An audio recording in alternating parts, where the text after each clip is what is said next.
अरबों खरबों दरूद सलाम खातमुन नबीयीन सैयदना हज़रत मोहम्मद सल्लल्लाहु अलैहि वसल्लम पर, उनकी औलाद उनकी आल पर अल्लाह ताला मग़फ़िरत फ़रमाए, आपकी मेरी सारी उम्मत के मुसलमानों की आमीन।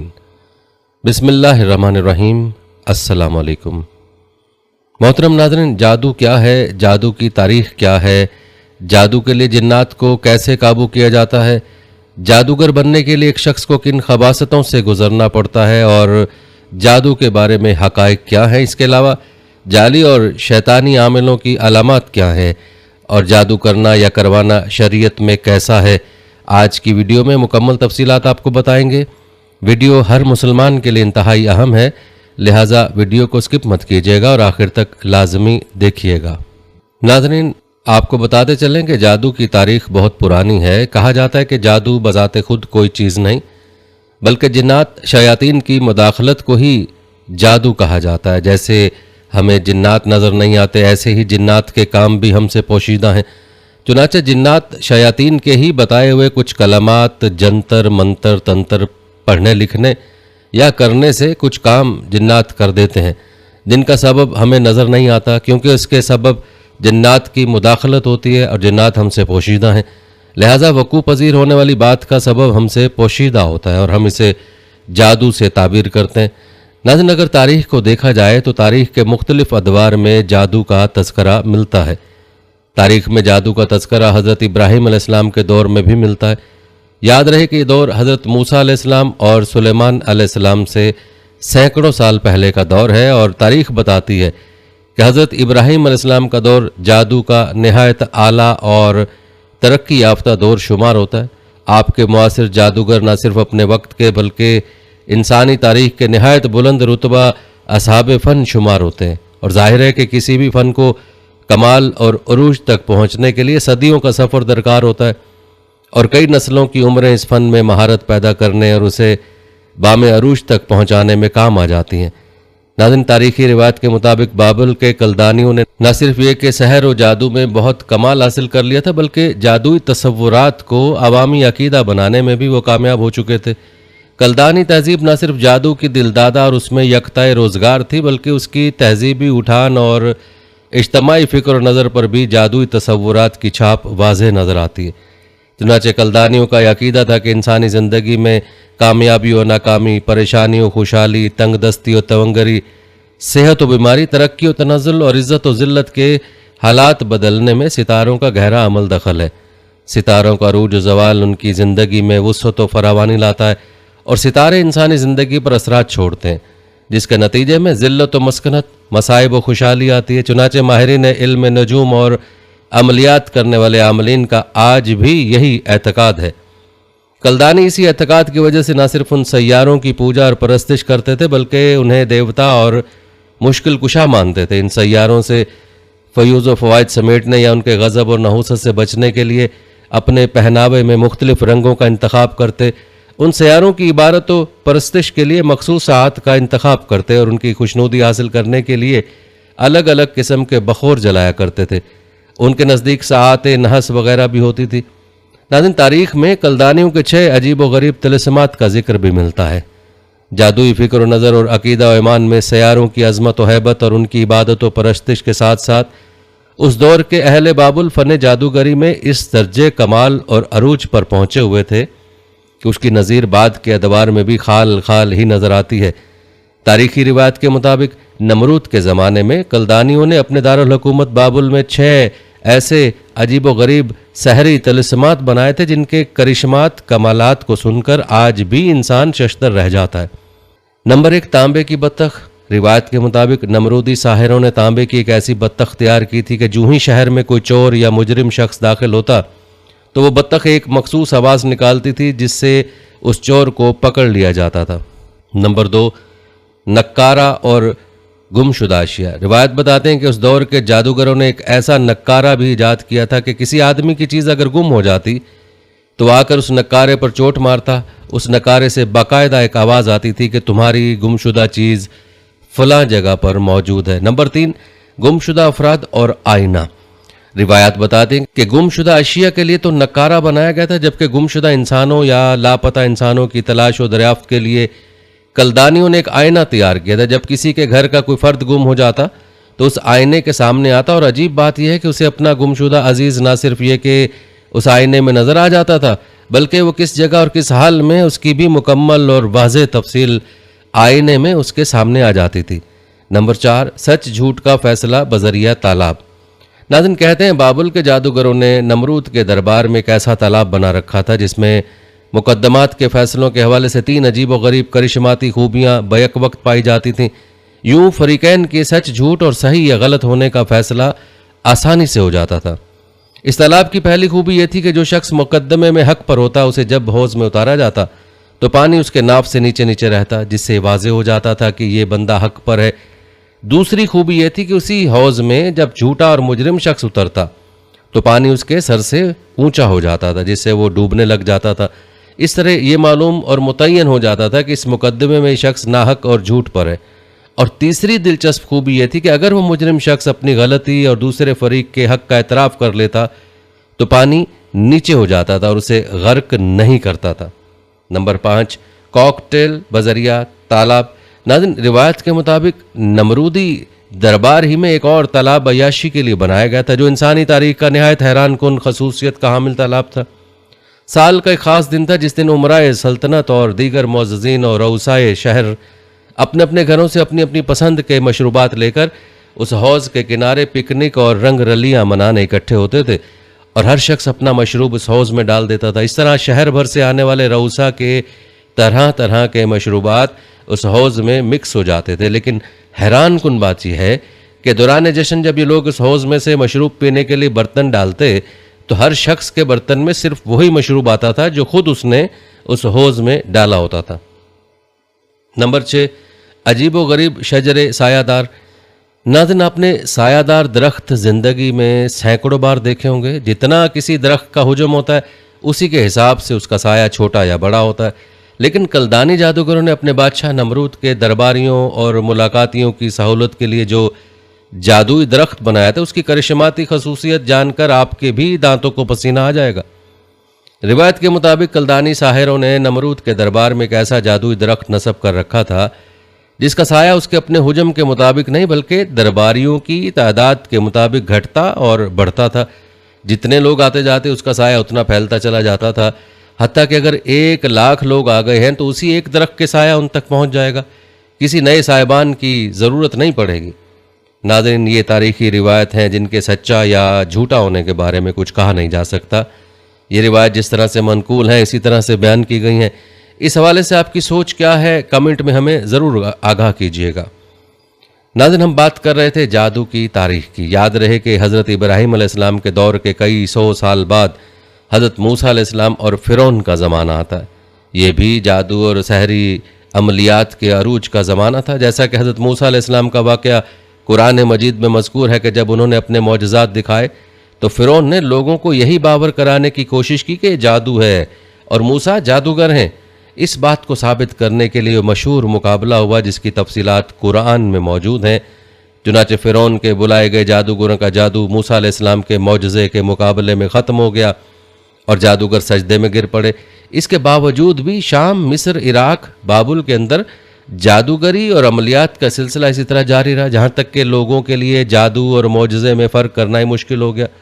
क्योंकि बज़ाहिर जिस तरह जादू के ज़रिए रूनुमा होने वाले काम का सबब मुखफ़ी होता है, इसी तरह मौजज़े के ज़रिए रूनुमा होने वाले काम का सबब भी मुखफ़ी होता है। चुनांचे इस गलत फहमी को दूर करने के लिए किसी ज़माने में इराक के एक इलाके बाबुल में अल्लाह ताला ने 2 फरिश्तों हारूत और मारूत को नाजिल किया, और उसका जिक्र भी कुरान में मौजूद है कि अल्लाह ताला ने उन 2 फरिश्तों को 2 मकासद के लिए नाजिल किया, एक जादू और मौजज़े में फ़र्क वाज़े करना, और दूसरा इंसानों की आजमाइश और इम्तिहान। चुनांचे फरिश्ते किसी कुएं या गार में मौजूद होते थे, लोग उनके पास आते थे। ये फरिश्ते बताते थे कि ऐसा ऐसा करने, पढ़ने या लिखने से जादू होता है और ये कुफ्र है, नाजायज़ है, अल्लाह की नाफरमानी है। ऐसा ऐसा पढ़ने लिखने से तो हर कोई ये काम कर सकता है, लेकिन मौजज़ा ऐसा नहीं होता है। वो हर किसी के हाथ पर ज़ाहिर नहीं होता, बल्कि सिर्फ उसी के हाथ पर ज़ाहिर होता है जो अल्लाह का रसूल होता है। उसके लिए ज़रूरी नहीं कि कुछ ख़ास कलमात ही पढ़ेंगे या लिखेंगे या कोई ख़ास अमल करेंगे तो मौजज़ा ज़ाहिर होगा, बल्कि जब अल्लाह चाहता है रसूल और नबी के हाथ पर मौजज़ा ज़ाहिर हो जाता है। चुनाचे वो फरिश्ते इस तरह लोगों को जादू और मौजज़े का फ़र्क समझाते और जादू की भी वजाहत करते। ये सब कुछ लोगों के लिए एक इम्तिहान भी था, क्योंकि दुनिया दारुल इम्तिहान है। चुनाचे जादू की वजाहत और जादू की हकीकत बताते वक्त कुछ लोग इसे अपने पास नोट कर लेते, याद कर लेते और फिर वही काम करना शुरू कर देते। नाज़रीन, यहाँ ये वजाहत भी करते चलें कि जादू की इब्तदा हारूत मारूत से नहीं हुई, बल्कि उससे भी पहले ये कुफ्र शैतानों ने ही इंसानों को सिखाया था। हारूत मारूत तो इसकी हकीकत और कुफ्र वाज़े करने के लिए आए थे। नाज़रीन, तारीखी रिवाज से ये भी मालूम होता है कि मदीना के यहूदी जादूगरी में मुब्तला थे, हालांकि वो अपने आप को अंबिया का सच्चा पैरोकार समझते थे।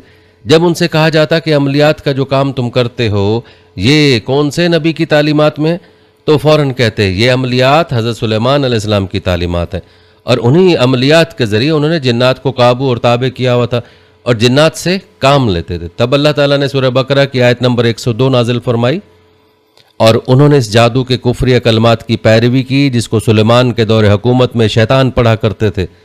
और सुलेमान ने तो कोई कुफ्र नहीं किया, अलबत्ता शयातीन ही कुफ्र करते थे। वो लोगों को जादू के कुफ्रिया कलमात सिखाते थे और उन्होंने इस जादू की पैरवी की जो शहर बाबुल में 2 फरिश्तों हारूत और मारूत पर उतारा गया था। और वो यानी फरिश्ते उस वक्त तक किसी को कुछ नहीं सिखाते थे जब तक कि ये ना कहते हम तो सिर्फ आजमाइश हैं, तो तुम कुफ्र न करो। वो इनसे इस चीज़ को देखते जिसके ज़रिए वो मर्द और उसकी बीवी के दरमियान अलहदगी कर देते और अल्लाह की इजाज़त के बगैर उस जादू से किसी को नुकसान नहीं पहुंचा सकते थे। वो उस चीज़ को सीखते थे जो उनको नुकसान पहुंचाए और उनको नफ़ा ना दे। और बेशक वो खूब जानते थे कि जिसने उस जादू को ख़रीद लिया उसका आखिरत में कोई हिस्सा नहीं, और कैसी बुरी चीज़ है वो जिसके बदले में उन्होंने अपने आप को फ़रोख्त कर डाला है। काश ये जान लेते।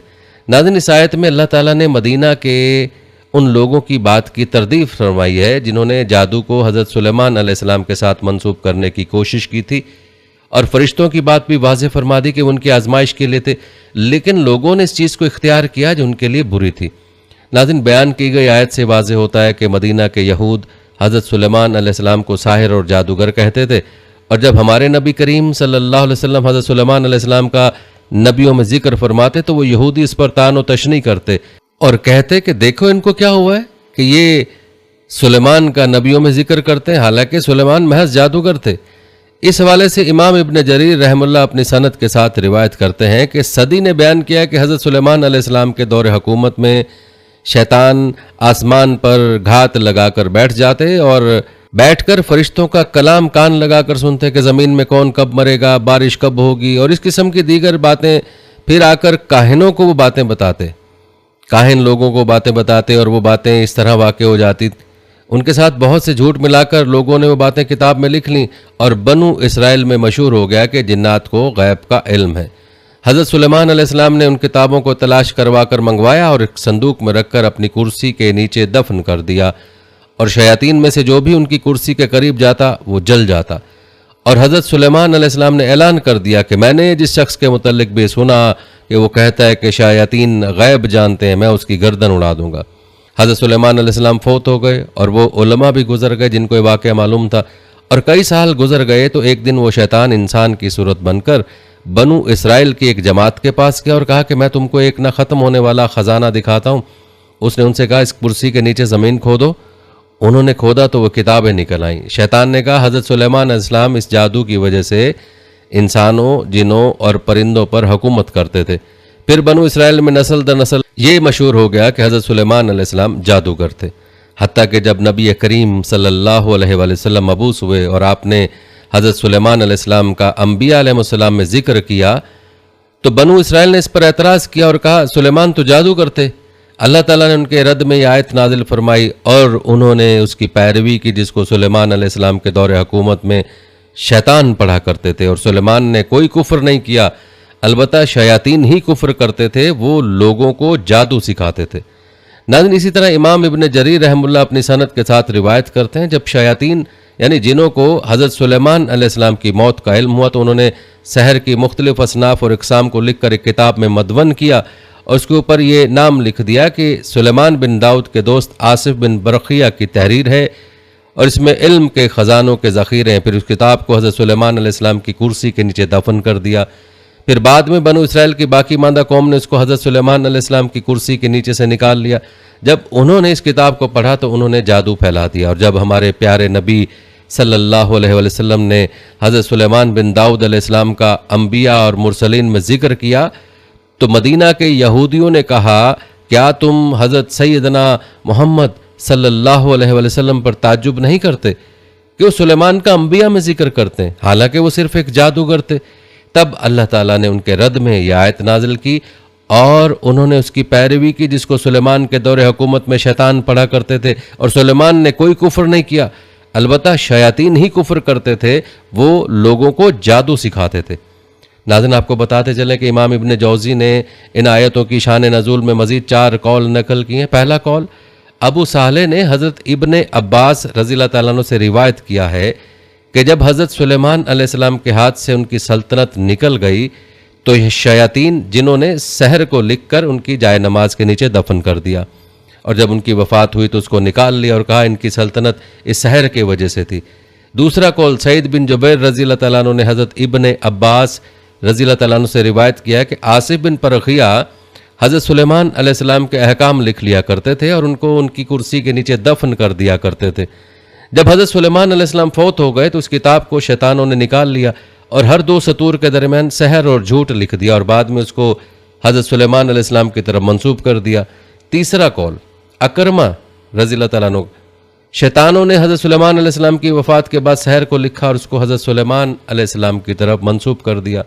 चौथा कौल कतादा रहमुल्लाह ने कहा, शैतानों ने जादू को ईजाद किया, हज़रत सुलेमान अलैहिस्सलाम ने इस पर कब्ज़ा करके उसको अपनी कुर्सी के नीचे दफन कर दिया ताकि लोग उसको ना सीखें। जब हज़रत सुलेमान अलैहिस्सलाम फौत हो गए तो शैतानों ने उसको निकाल लिया और लोगों को सहर की तालीम दी और कहा यही सुलेमान का इल्म है।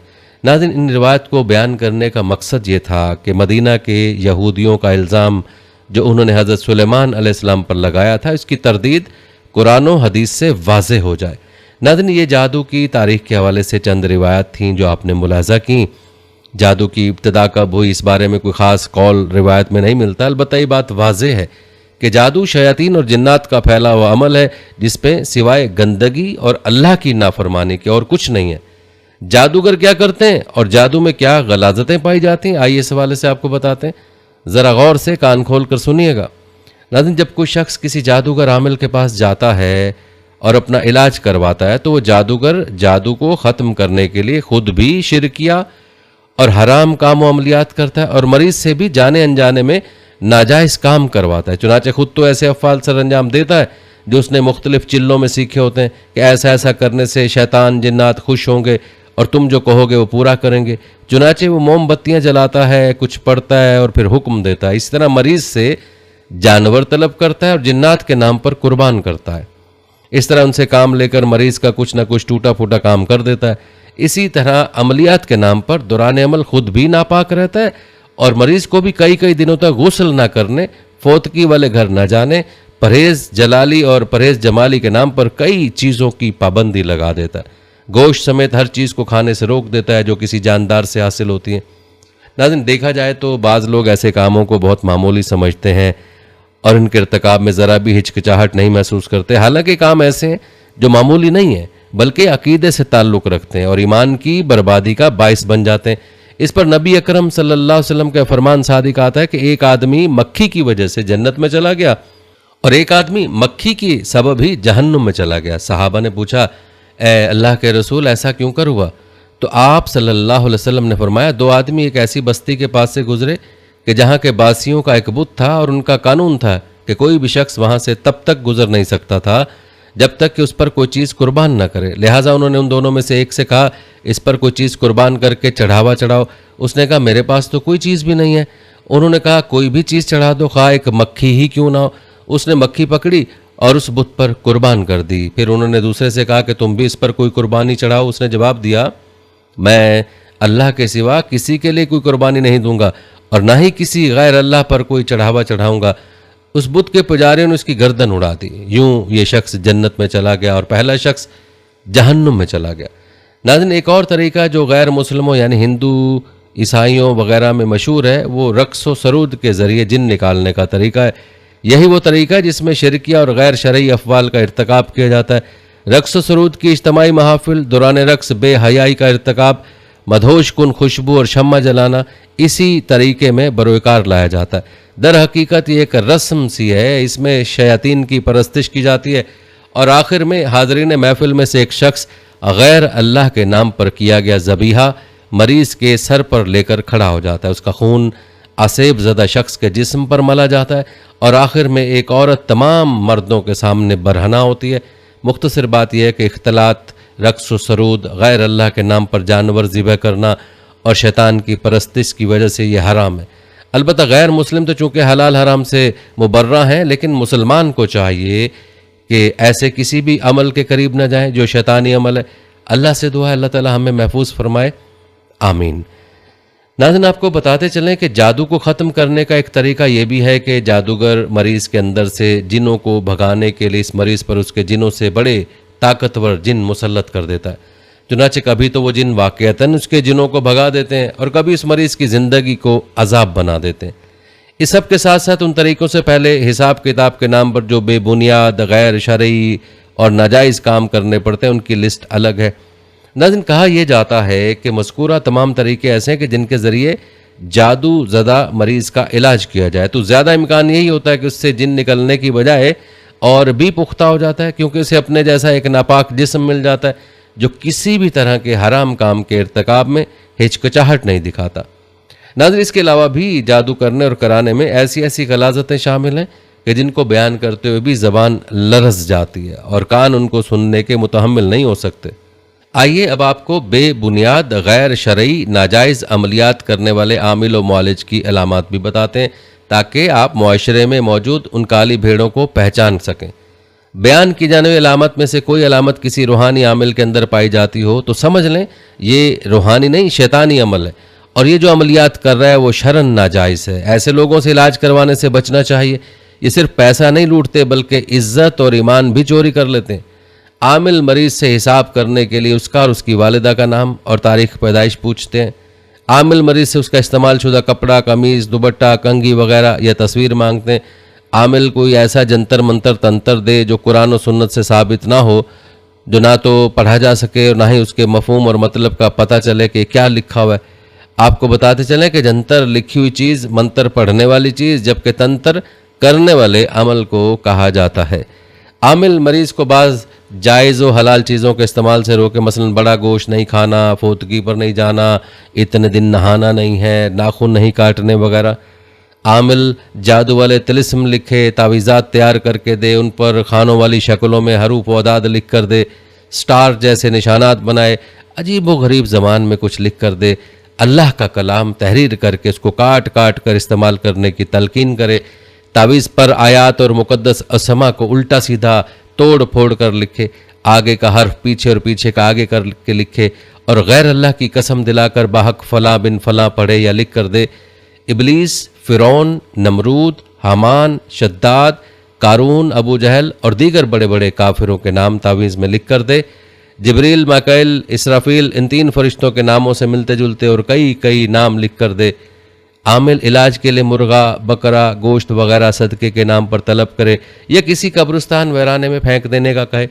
आमिल ने मुख्तलिफ़ किस्म के चिल्ले करके कुछ जन्नात शयातीन से राब्ते बना रखे हों और आने वाले मरीज़ पर उन्हें हाजिर करके मुख्तलिफ़ शोबदे दिखाए और बड़े बड़े दावे करे। आमिल मरीज़ को कुछ चीज़ें या तावीज़ दे और कहे से कब्रिस्तान में दफना दो, किसी दरख्त से लटका दो या वीराने में फेंक दो। मुख्तलिफ़ किस्म की दालें मंगवाए, हांडी वाला अमल करे। नाज़रीन, तमाम अलामात एक ऐसे आमिल की हैं जो जाली आमिल है। ऐसे आमिलों से दूर रहना चाहिए। नाज़रीन, अक्सर लोगों के जहन में सवाल होता है कि जादूगर कौन होता है और कैसे बनता है। तो आपके इल्म में ये बात होना ज़रूरी है कि शैतान किसी जिन्स का नाम नहीं बल्कि शैतान एक वस्फ़ है। चुनांचे कुरान हकीम से हमें पता चलता है कि शैतान जिनों में से भी होते हैं और इंसानों में से भी होते हैं। जादूगर और आमिल दरअसल इंसानी शक्ल में शैतान होते हैं। जादू की कोई एक किस्म नहीं और ना ही उसे सीखने की कोई एक तरीका है। खुलासा सबका यह है कि जादूगर बनने के लिए अल्लाह, रसूल, कुरान और दीन इस्लाम की तौहीन करनी पड़ती है। इसके बगैर कोई भी जादूगर नहीं बन सकता। जैसा कि आम दुनिया के हर मामले में हम देखते हैं, जो जिस काम में जितना घिसता है, जितना मेहनत करता है, उतना ही तरक्की पाता है। मसलन कोई तालीम हासिल करना चाहता है तो सब तालिब इल्म एक तरह नहीं होते, कोई बहुत ज़हीन भी होते हैं और बहुत मेहनती भी होते हैं, जबकि कुछ ज़हीन होते हैं लेकिन मेहनती नहीं होते, कुछ मेहनती होते हैं लेकिन ज़हीन नहीं होते, कुछ ना मेहनती और ना ही ज़हीन होते हैं, कुछ ऐसे होते हैं जो तालीम को आखिर तक मुकम्मल हासिल करते हैं और कुछ 5वीं, कुछ 8वीं, कुछ मैट्रिक तक पढ़ते हैं। यही मामला हर काम का है। बिल्कुल ऐसे ही जादू को सीखने वालों का मामला भी है। कुछ तो बहुत गहराई से मुकम्मल सीखते हैं और कुछ अधूरा अधूरा सा कुछ सीख लेते हैं। नाज़रीन, जैसा कि अर्ज़ किया जा चुका है कि जादू सीखने के लिए कुफ्रिया काम करना पड़ता है और दीन व इंसानियत की तौहीन करनी होती है। चुनांचे जादूगर जादू सीखने के लिए कई कई महीनों तक नापाक रहता है और हर ऐसा काम करता है जिससे अल्लाह नाराज़ और शैतान खुश हो, माज़अल्लाह।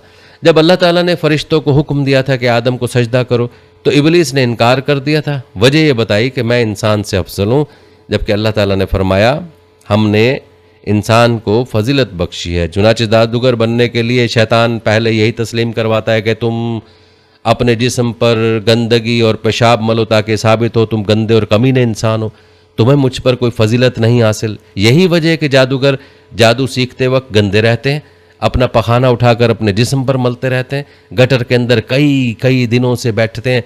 एक औरत खुद बयान करती है कि मेरा शौहर घर के अंदर गटर का ढक्कन खोल कर अंदर बैठ जाता है और कई कई घंटे अंदर ही बैठा रहता है। फिर रात को कमरे की लाइटें बंद करके बहुत सारी मोमबत्तियां जलाकर कुछ करता रहता है। सऊदी अरब में पुलिस ने एक घर पर छापा मारा तो देखा एक शख्स नहाने वाले टब के अंदर जो कई दिनों तक पखाना करके भरा हुआ था उसमें लेटा हुआ है। जब उसे गिरफ्तार किया गया, पूछा गया कि ये क्या कर रहे हो, तो उसने बताया मैं चिल्ला कर रहा हूँ। नाज़रीन, जादू की अमलियात सीखने के दौरान बहुत सारे काम करने पड़ते हैं, जिनमें से एक अहम काम अपनी किसी महरम औरत यानी माँ या बहन या बेटी के साथ जना करना भी होता है। चुनांचे बारहा हम मीडिया में इस किस्म की खबरें सुनते रहते हैं कि फ़लाँ शख्स अपनी बहन या बेटी के साथ गलत काम करता रहा है। ये दरअसल जादू सीखने के अमलियात का हिस्सा होता है। इसी तरह जादू सीखने के अमलियात में से एक बड़ा अमल किसी बच्चे को ज़्यादती के बाद गला दबाकर कत्ल करना होता है, यानी इंसानी जान को शैतान के नाम पर कुर्बान करना। हम कई बार ये खबर सुनते हैं फलां इलाके में कुछ मर्दों ने किसी औरत के साथ ज्यादती की और फरार हो गए, लेकिन नाबालिग बच्चों या बच्चियों के साथ ज्यादती का वाक़या जब भी होता है अक्सर उसे गला दबाकर कत्ल कर दिया जाता है। हालांकि महज जिनसी हवस पूरी करनी होती तो ज्यादती के बाद फरार हो जाता, लेकिन गला दबाकर और अजियत देकर कत्ल करने के वाक़यात जादू सीखने और उसमें तरक्की हासिल करने वालों के कारनामे हैं जो उन्हें उनके उस्ताद जादूगर बताते और करवाते हैं। नाज़रीन, इसी तरह जादू सीखने के लिए जिस तरह कुछ काम किए और कराए जाते हैं, इसी तरह कुछ मंत्र, कुछ कलमात भी बार बार दोहराए जाते हैं जिनमें शैतानों की बड़ाई और उनको पुकारा गया होता है। नाज़रीन, यहाँ तक तो बात थी असल जादूगरों की। अब दूसरा कैटेगरी के लोगों की बात कर लेते हैं जिन्हें लोग आमिल कहते हैं, समझते हैं, यकीन गैर शरई कामों का इर्तिकाब करते हैं। इस बारे में भी जान लें। नाज़रीन, जादूगरों की दूसरी कैटेगरी उन लोगों की है जो ऊपर बयान करदा इंतहाई गंदे और घटिया अमाल तो नहीं करते, अलबत्ता खूबसूरत लबादे में लिपटे गैर शरई और नाजायज़ अमलियात शैतान उनसे भी करवाता है।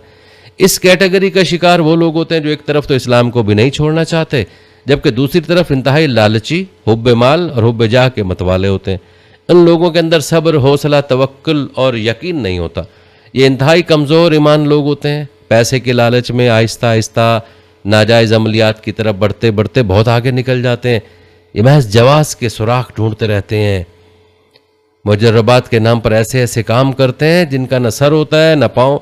बस उनके पास एक ही दलील होती है, ये अमल, ये तवीज़, ये कलमात मुजर्रब हैं।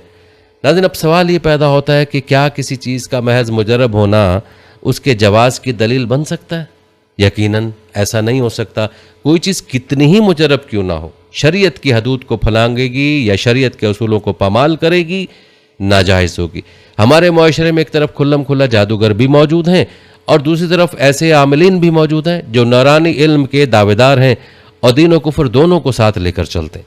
ये वो लोग हैं जिन्होंने दो कश्तियों में पाँव रखे हुए, दीन को भी नहीं छोड़ सकते और लालच के आगे बंद भी नहीं बांध सकते। चुनाचे ऐसे लोगों के अमलियात की एक बहुत बड़ी निशानी ये होती है, ये जो तावीज़ देंगे उसमें कुछ कुरान की आयात, अल्फाज, असमा भी होंगे और कुछ गैर मारूफ कलमात, अलामात, सिंबल्स और निशानात भी होंगे। इन अमलियात के बेबुनियाद होने की एक वाज़ेह निशानी ये भी है कि आप कराची से पेशावर तक 1000 आमिलों के पास जाएं और सबको एक ही मसला बताएं, लेकिन इस मसले के हल के लिए हर आमिल दूसरे से मुख्तलिफ तावीज़, अमल, टोटका और तरीका बताएगा। नाज़रीन, ये जानकर आपके होश उड़ जाएंगे कि जादू सीखने की पहली शर्त ये है कि नाउज़ुबिल्लाह किसी भी कुरानी सफ़े या सफ़ात को पाँव तले रखकर वजीफ़ा किया जाता है। उसके लिए गंदी तरीन जगह जैसे बाथरूम या निजासत वाली जगह का इंतखाब किया जाता है। औरतों के हैज़ वाले खून से और उन कपड़ों पर जिन पर खून लगा उन पर मुक़द्दस अल्फाज उलट कर लिखे जाते हैं। इस दौरान चिल्ला कशी वगैरह की जाती है। ये आमिल बनने की इब्तदा है। अब आप खुद ही सोच लें कि जिस काम की इब्तदा ये है उसकी इंतहा और असफलियत क्या होगी। नाज़रीन, आपने सुना होगा कि उल्लू का गोश्त और खाल वगैरह जादू टोनों में इस्तेमाल की जाती है। सिर्फ यही नहीं, हालत जमा में जो निजासत बदन से निकलती है उसे भी तावीज़ लिखने के लिए इस्तेमाल किया जाता है और इंसान असफल साफिलीन में शुमार होने लगता है। इंसानी बदन की नजासत के अलावा नापाक जानवरों की गलाजत, खून, खोपड़ियाँ अमलियात में इस्तेमाल की जाती हैं। बाज़ौक़ात जो लोग कब्रिस्तान में सख्त किस्म की चिल्ला कशी वगैरह करते या करवाते हैं उसमें मुर्दों की तौहीन, उनके साथ बदफेली और इस किस्म के हज़ारों ऐसे काम किए जाते हैं जिसके बारे में आम इंसान सोच भी नहीं सकता। एक औरत आमिल के पास आई और कहा, मेरा शौहर मेरी बात नहीं मानता, उसके लिए कोई तावीज़ दें। आमिल ने औरत से कहा, 1 महीने तक नाखून नहीं काटने, जब अच्छे खासे बड़े हो जाएं तो मेरे पास आना। महीने बाद औरत उसके पास गई तो आमिल ने उसके नाखून काट कर एक बर्तन में डाले और बर्तन चूल्हे पर रखा। जब नाखून पिघल गए तो कहा, अब ये किसी तरीके से अपने शौहर को खिला दो। औरत ने ऐसा ही किया, जिसके नतीजे में खामंद पर जिन्नात का कोई असर ऐसा हुआ कि वो पागलों की तरह हो गया और मुसीबत ख़त्म होने की बजाय मज़ीद बढ़ गई। नाज़रीन, जादू में मौजूद इन गलाजतों, उन खबासतों के बारे में जानने के बाद आप खुद फैसला कर लें कि जादू करने वाले का ईमान कैसे बाकी रह सकता है। और फिर वो लोग जो उन ज़ालिमों के पास जाते हैं, जादू का सहारा लेते हैं या लेने की कोशिश करते हैं, कि ये जादूगर उनके ईमान को सलामत छोड़ेंगे? हरगिज़ नहीं। इसलिए खुदारा अपने आप को जादूगरों और आमलों से दूर रखें और अपने ईमान की हिफाजत करें। हमारा दीन तो हाथ की लकीरों को दिखाकर झूठे आमिल से अपनी किस्मत पूछने वाले को भी मुशरिक बताता है कि ऐसा शख्स अगर हाथ की लकीरों पर या नजूमी पर यकीन करेगा तो उसने शिरक किया। लेकिन हमारे मुआशरे में लोग क्या कुछ कर रहे हैं और जाली आमिल और जाली पीर लोगों से क्या कुछ करवाते हैं, ऐसे हज़ारों दास्तान है हमारे सामने। सोशल मीडिया पर ये तमाशे हम लोग देखते हैं और मीडिया पर आए रोज़ ऐसी खबरें पढ़ते और सुनते हैं, लेकिन इसके बावजूद भी हम लोग बाज नहीं आते। ये सरासर जहालत है और दीन से दूरी है। खुदारा बजाय आमिलों के पास जाकर अपना ईमान ज़ाया करने के किसी आलिम या मुफ्ती के पास जाएं और उससे अपनी इस्लाह कराएं।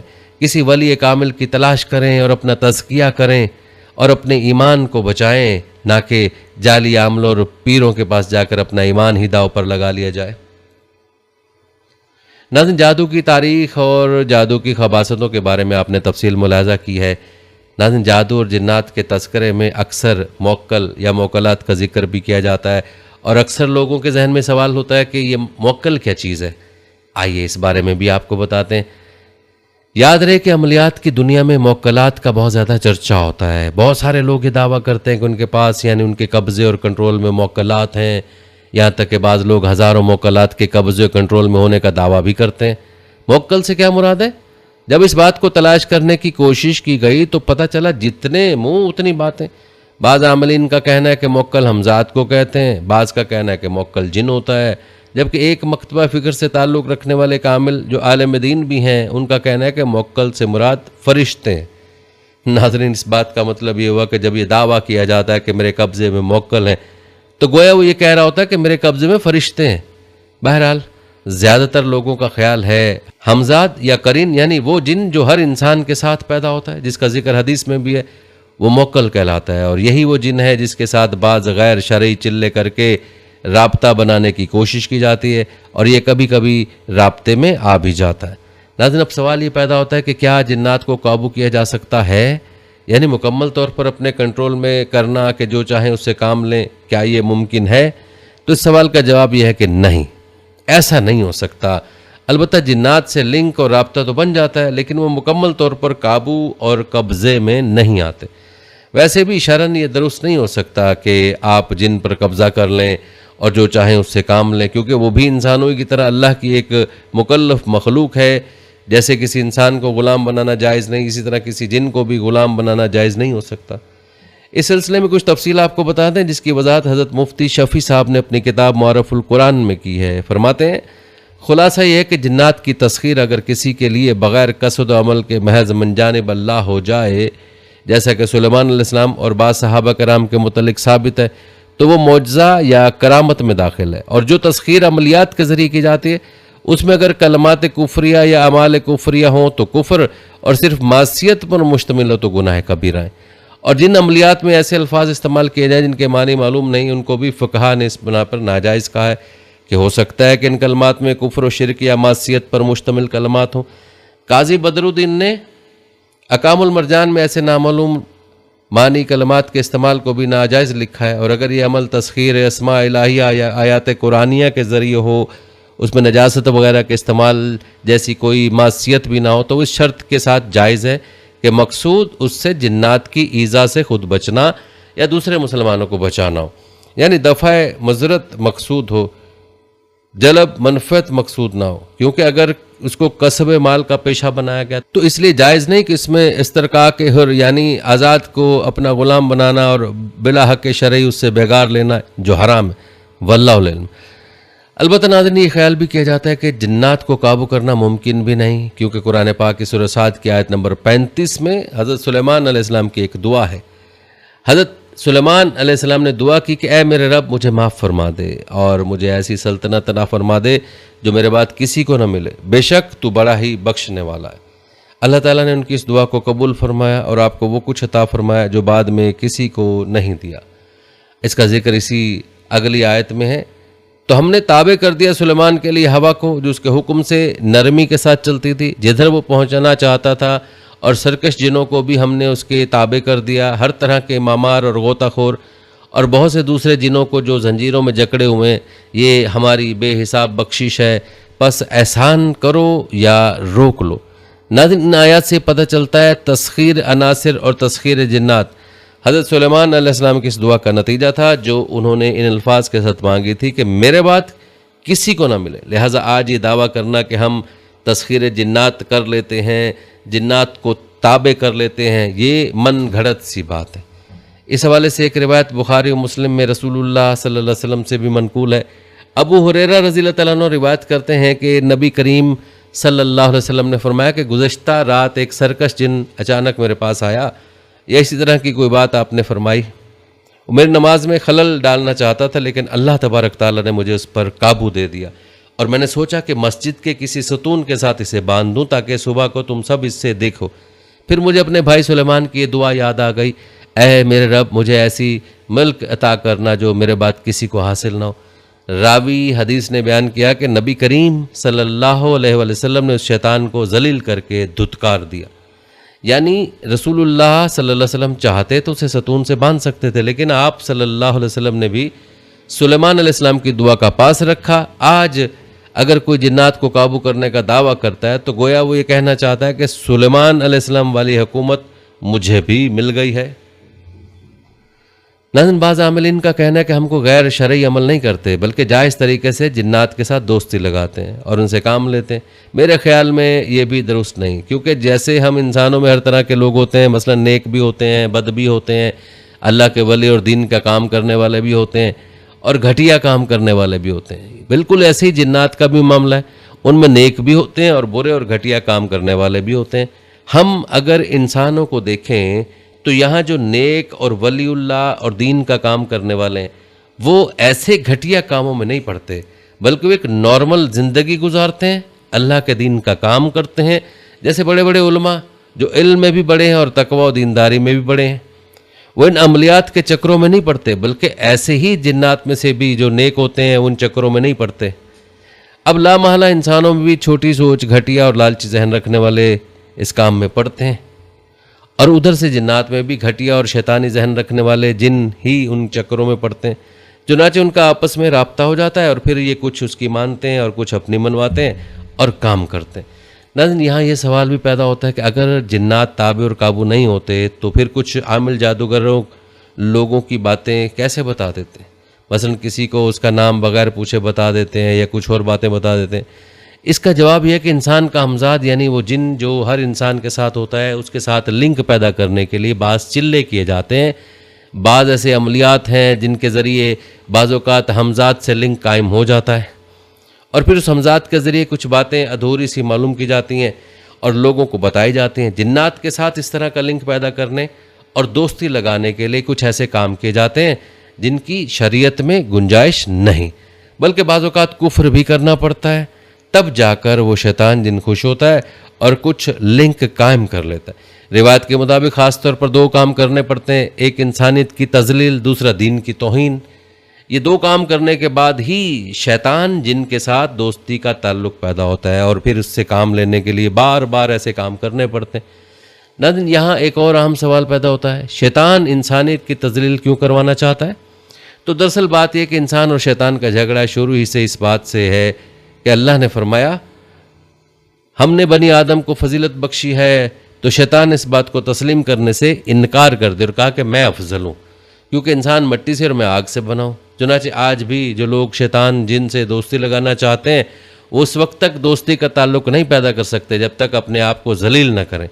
चुनांचे ये अमलियात सीखने और इसमें महारत पैदा करने और जादूगर बनने के लिए नापाक रहना पड़ता है, पखाने और गंदगी में रहना पड़ता है, जिसका तफसीली जिक्र पहले कर चुका हूँ। अलबत्ता नाज़रीन, पहली बात तो यह कि ऐसा मुमकिन नहीं है कि जिन्नात को काबू कर लिया जाए। अगर मुमकिन होता तो ये आमिलीन और जादूगर मुल्कों के वज़ीर आज़म और सदूर को उतार कर खुद तख्ता हुकूमत पर बैठ जाते। जब दिल करता जिनको हुक्म करते, आर्मी चीफ और चीफ जस्टिस को गायब कर देते। बंगाली और हिंदुस्तानी अब तक जिनों के ज़रिए पाकिस्तान को तहस नहस करके रखते थे, या अफ़गान तालिबान जो बिलाशुबा इस दौर के वलीउल्लाह हैं, उनको 20 साल अमेरिका के साथ जंग न करना पड़ती और वो नेक जिनों को हुक्म करते और अमेरिका की ईंट से ईंट बजा देते। ये सारे काम जिन्नात से करवा लिए जाते। इस बारे में आप क्या कहेंगे? कमेंट में ज़रूर बताइएगा। नाज़रीन, याद रहे कि इस रास्ते पर चलना शरन जायज़ भी नहीं हो सकता, क्योंकि अगर हम सीरत रसूल सल्लल्लाहु अलैहि वसल्लम और सीरत सहाबा को देखें तो हमें वहाँ भी ऐसा कुछ नज़र नहीं आता। मक्का में हजूर सल्लल्लाहु अलैहि वसल्लम और सहाबा ने कितनी तकलीफ़ें उठाई, लेकिन कभी जिनों से काम नहीं लिया। बड़ी बड़ी जंगें लड़ी, ज़ख्म खाए, शिकस्त हुई, फतह हुई, शहादत मिली, कीमती जानें कुर्बान हुई। एक एक फितने को ख़त्म करने के लिए 40-40 हज़ार सहाबा ने कीमती जानें कुर्बान कर दी, लेकिन कभी किसी जिन को नहीं कहा कि तुम इस फितने को ख़त्म कर दो। ग़ज़वा खंदक के मौके पर पेट पर पत्थर तो बांधे, लेकिन जिनों में से ये काम नहीं लिया कि हम जंग में मसरूफ़ हैं, चलो तुम इतना काम ही कर दो कि हमारे लिए खाने पीने का बंदोबस्त कर दो। तो खुद ही सोच लें कि ये आमिल किस बाग की मूली हैं जो जिन्नात से अपनी मर्ज़ी का हर काम करवाएंगे। ये सब ड्रामेबाजी है, ये शैतानी चालें हैं जिनसे ये लालची भेड़िए जाहिल लोगों को लूटते हैं और उनके ईमानों को ख़राब कर रहे हैं। नाज़रीन, जहाँ जादू की बात आती है वहाँ पर काले जादू का नाम भी लाजमी आता है। तो चलिए आपको काले जादू और उसकी तारीख़ और हकीकत के बारे में बताते हैं। आपको बताते चलें कि कबाला बाबुल की तहज़ीब का वो इल्म है जो मखसूस आदाद शुमार और अलामात के ज़रिए किया जाता था, जिसे मकामी ज़ुबान में कबाला कहा जाता था। इसे हम काला जादू या ब्लैक मैजिक से ताबीर करते हैं। रिवायात बताते हैं सुलेमान अलैहिस्सलाम के दौर में लोग बराह रास्त जिन्नात और शयातीन से बात किया करते थे, जबकि जिन्नात और शयातीन एक ही मखलूक है। जिन्नात नेक भी होते हैं और बद भी, यानी मुसलमान जिन्नात और काफिर जिन्नात। मुसलमान जिन्नात को जिन कहा जाता है, जबकि कुफार जिन्नात को शयातीन कहा जाता है। यहूदी लोग शयातीन से जादू सीखते। रिवायत बताते हैं कि हज़रत सुलेमान अलैहिस्सलाम की वफ़ात के बाद उन्होंने जादू पर मुकम्मल तौर पर यकीन कर लिया और उसे रूहानी इल्म का दर्जा दे दिया, जिसका जिक्र तफसील से गुजर चुका है। रिवायत बताते हैं कि जब हज़रत ईसा अलैहिस्सलाम को भेजा गया तो यहूदियों ने आपको मानने से इनकार कर दिया और बोले कि आप हमारे मसीहा नहीं बल्कि हमारा मसीहा कोई और है। ये जिस मसीहा का इंतज़ार कर रहे थे वो दज्जाल था, क्योंकि उन यहूदियों ने जब कबाला नामी जादू सीखा तो उस जादू के ज़रिए किसी और दुनिया से मुखातिब होते थे। वो जिस दुनिया की बात कर रहे थे वो इबलीस की दुनिया थी, जिसे वो रूहानी दुनिया कहा करते थे। इस तरह वो शैतान अकबर यानी इबलीस से बरह रास्त हम कलाम होते। उसी ने उन्हें बताया कि तुम्हारा मसीहा कोई और नहीं दज्जाल है। ये लोग छोटे शयातीन से तो बात करते ही थे, अब शैतान अकबर से भी बातें करने लगे, जिससे बातें करने का रास्ता उन्हें छोटे शयातीन ने हमवार किया होगा और यूं ये लोग शैतान और उसकी बातों पर मनोअन से ईमान लाए। आपको बताते चलें कि दरअसल ये कबाला नामी जादू शैतानियत और सिफलियात से मुतल्लिक है, जो कीमियाई, जादुई, बरक़ियाई लहरों या हिप्नोटिज्म के ज़रिए दिमाग और उसकी सोचों को कंट्रोल करता है। आपको बताते चलें कि दरअसल ये कबाला नामी जादू शैतानियत और सिफलियात से मुतल्लिक है। कहा जाता है कि कबाला जादू जादू दुनिया का सबसे ख़तरनाक जादू है। उसके ज़रिए ये एलुमिनाती, जो कि दुनिया का 1% है, शैतान से बरह रास्त हम कलाम होते हैं और शैतान उन्हें दुनिया को गुमराह करने और उस पर हुक्मरानी करने के नित नए हरबे समझाता है, जिसको अपना कर ये लोग दौलत, शोहरत और हुक्मरानी के ख्वाब को पूरा कर चुके हैं। मगर सवाल ये है कि इस कबाला नामी जादू की शुरुआत कब, कैसे और कहाँ से हुई। तो नाज़रीन, अगर तारीख़ का मुताला करें तो हम पर यह हकीकत अयां होती है कि शैतानी ताकतों और अमलियात पर यकीन रखने और उन पर अमल करने में बनी इसराइल अपना सानी नहीं रखती थी। हज़रत याकूब अलैहिस्सलाम का लक़ब इसराइल था और आप ही की नस्ल को बनी इसराइल कहा जाता है, जो मौजूदा फ़लस्तीन में आबाद थी। हज़रत याकूब अलैहिस्सलाम के बेटे और अल्लाह के पैगम्बर हज़रत यूसुफ़ अलैहिस्सलाम, जिनका किस्सा यकीनन हर मुसलमान जानता होगा कि कैसे हसद की बिना पर उनके सौतेले भाइयों ने उन्हें कुएं में डाल दिया था, लेकिन मसलत खुदाबंदी से एक मिस्री काफ़िले के ज़रिए आप अलैहिस्सलाम बच गए और उस काफ़िले ने आप अलैहिस्सलाम को अपने साथ मिस्र पहुंचा लिया। यहाँ अल्लाह पाक ने आपको मिस्र की हुक्मरानी अता फरमाई। आपने अपने तमाम रिश्तेदारों यानी बनी इसराइल को फ़लस्तीन से मिस्र बुलवा लिया और ये लोग यहाँ आकर आबाद होने लगे। इसी दौरान बनी इसराइल जादू और किसी सिफली इल्म से नावाकिफ़ थे। मिस्र में उन दिनों जादू में अरूज कमाल पर था। यहाँ लोग कबाला नामी जादू और सिफलियाती इल्म के ज़रिए हर नामुमकिन और नाकाबिल यकीन काम को सरअंजाम दिया करते थे। मिसाल के तौर पर सामरी नामी जादूगर, जिनका जिक्र कुरान में भी मौजूद है, जो मूसा अलैहिस्सलाम के दौर में उनके मुकाबले के लिए फ़िरौन के कहने पे बुलवाए गए थे। किस्सा मशहूर है कि फ़िरौन ने हुक्म जारी किया कि पूरे मिस्र में काबिल जादूगरों को इकट्ठा किया जाए ताकि मूसा अलैहिस्सलाम को हराया जा सके। यहाँ ये बात नोट करने की है कि कबाला नामी जादू दुनिया में तमाम जादुओं से ज़्यादा ख़तरनाक है। यही वजह कि तारीख़ में सामरी जैसे जादूगर ढूंढने से भी नहीं मिलते। वो इसी कबाला जादू का सहारा लिया करते थे। याद रहे कि इस दौर के मिस्री बादशाहों को फ़िरौन का लक़ब दिया जाता था। रिवायत बताते हैं कि उस वक्त के जादूगर फ़िरौन को कबाला नामी काले जादू के ज़रिए से शैतान से रब्ता करके दुनिया पर हुक्मरानी करने के नित नए हरबे सिखाते और ऐसी ऐसी इजादात करवाते जिनको अभी तक साइंस समेत इंसानी अक्ल हैरत से देख रही। उन्हीं इजादात में एहरान मिस्र भी शामिल हैं। नमरूद के दौर की 6 अजीब इजादात भी इसमें शामिल हैं। उनमें से अक्सर तामीरात बनी इसराइल की कौम से ही करवाई जाती हैं और उन पर फ़िरौन ने जुल्म सितम की इंतहा कर दी और जलील ज़िंदगी गुजारने पर मजबूर कर दिया। हज़रत मूसा अलैहिस्सलाम को अल्लाह ताला ने हुक्म दिया कि वो अपनी कौम यानी बनी इसराइल को लेकर फ़लस्तीन की तरफ हिजरत कर जाएं। हज़रत मूसा अलैहिस्सलाम बनी इसराइल को समुद्र के रास्ते निजात दिलवा कर मिस्र से निकल गए, जहाँ फ़िरौन अपने लश्कर समेत समुद्र में गर्क हुआ और मूसा अलैहिस्सलाम बनी इसराइल को लेकर दोबारा से फ़लस्तीन में आबाद हो गए। इस दौरान बनी इसराइल कौम पहले जैसी नहीं रही थी। वो कहते हैं ना कि माहौल का असर होता है।